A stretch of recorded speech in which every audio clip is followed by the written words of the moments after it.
And now it's time for the spoilers. And I said in the non-spoiler free video, which you should really watch that first before watching this one.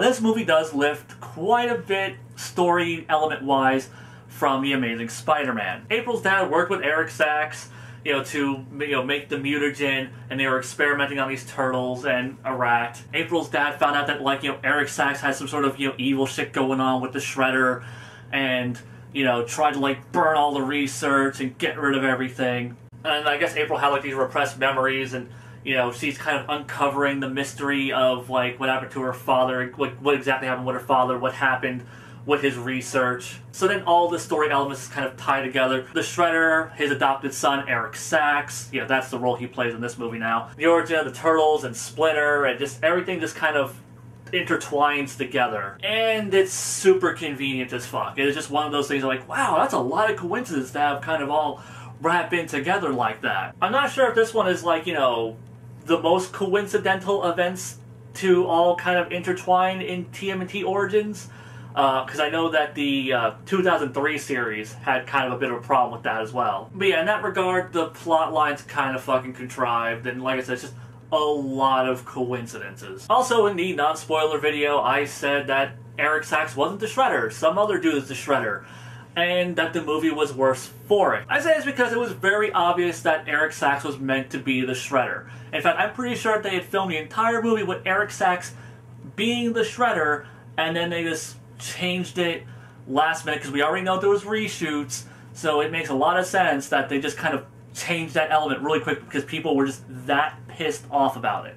And watching this movie, you can blatantly tell there are plenty of little context clues that Eric Sachs was meant to be the fucking Shredder in this movie. First off, the big evil plan. The mutagen was created to be an antidote. An antidote to what? A virus that they were going to spread throughout New York City, infect a bunch of people with, and then Eric Sachs' company was going to develop the cure for it, so that way he can make a fuck ton of money. And they basically split this plan up as the poisoning part was Shredder's part of the plan, and Eric Sachs' part of the plan was to make a shit ton of money off of this. Why the fuck does Shredder want to poison the entire city, especially if Eric Sachs was just going to cure all of these people? It didn't make any fucking sense. In fact, the Shredder has no motivations, no fucking character in this movie.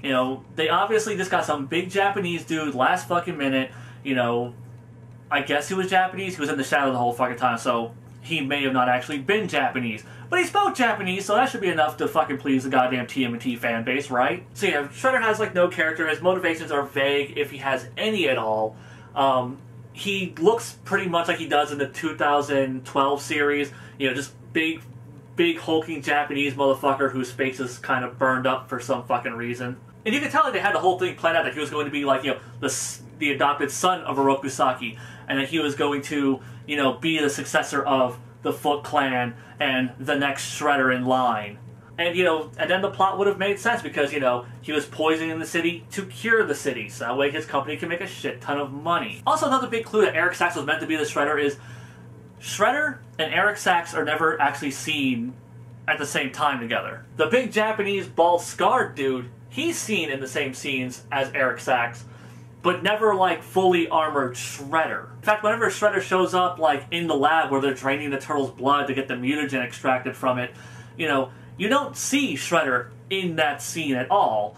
You don't even see, Japanese guy who, I guess is supposed to be Orokusaki. He never actually gets a fucking name in this movie. But yeah, no big Japanese guy who is the Shredder along with Eric Sachs in that room whatsoever. But then, Eric Sachs leaves, and then Shredder shows up out of fucking nowhere. They also have a scene with April and Vern, having a bit of a fight with Eric Sachs near the end, where Eric Sachs revealed that he killed her father, and it's well, no, because we saw that flashback, and they didn't know. I thought he died in the burning building. How did you shoot him to death?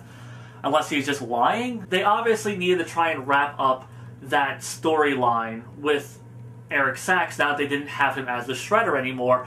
And what they ended up with was an ending that was just far worse. Think of that ending the final hit on Shredder. It's them swinging April towards Shredder, kicking him in the, chest, knocking him off the thing, and him falling, and boom, possibly dead. We don't know. Now imagine if she didn't have that battle with Eric Sachs. Imagine if, you know, she had gone there, maybe had like an altercation with Karai or something, and then, you know, she hits Eric Sachs Shredder, you know, kind of, you know, getting revenge for her father and everything that he had put her family through.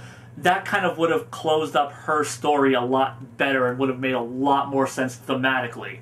But no, now we got this way more convoluted, unnecessarily dumber story because Eric Sachs is now not the Shredder, and the Shredder's some other dude. Which also really doesn't make any goddamn sense, because Eric Sachs is kind of old, and the Shredder is supposed to be his father figure, the guy who raised him, the guy who taught him everything, and the Shredder looks younger than Eric Sachs. Like, the Shredder should be fucking 80 years old by this point, I would imagine, and nope, they just kind of gloss right over that. And by gloss, I mean they don't fucking acknowledge it at all. So, congratulations, pissy fanboys. You made this, you know, what could have been a almost good movie, you know, into kind of a, it was alright movie, whatever. Like I said, the movie isn't great. It's not even, I wouldn't even say particularly good. It is serviceable. And it definitely would have been better had they just fucking left Eric Sachs as the goddamn Shredder. And hopefully this will be the springboard for better TMNT films in the future. Not holding my breath, you know, I'm sure we'll probably just end up with a string of mediocre TMNT films until, you know, they just kind of, you know, do a trilogy, call it a day, and then reboot the whole fucking thing again. So yeah, that's my spoilery thoughts on TMNT. You know, make sure to comment below, let me know what you guys thought.